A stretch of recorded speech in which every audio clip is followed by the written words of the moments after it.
څخوږه هوا لري یو جهان ښکلا لري جوړ له ښایستونو دی جنتي فضا لري حسن کندهار ښاروالي د خپلو انکشافي کارونو په لړ کې دا ځل د کندهار ښار په 2مه ناحیه کاریز بازار سیمه کې د 2 کوڅو د اساسي رغولو چارې راپیل کړې.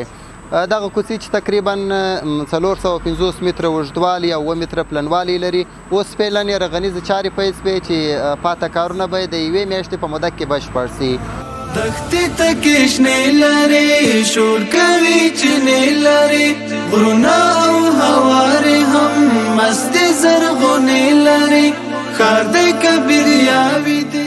د دغه کوڅو په رغولو کې به هر ورځ 25 کسان په فني او غیر فني ډول په کار کولو بوخت وي. عبدالجلیل اوس ډېر شکر کې الحمدلله ډېر خوشحاله یم دا کار چې دی دوامداره دی. د دې کوڅو په اساسي رغولو سره د دې سیمې اوسېدونکو زیاته خوښي وښودله او د کندهار ښاروالي د دې مهم ګام څخه یې ځانګړې مننه وکړل. زما نوم حاجي محمد طاهر دی او دغه سړک چې و دغه کوڅې چې وې د ډېر عمر څخه پاته وې دا 20 کاله کې نوې جوړې شوې. د ښاروال صاحب څخه ډېره مننه کوو چې دا کوڅه راته پخوي راته. زما نوم بسم الله دی.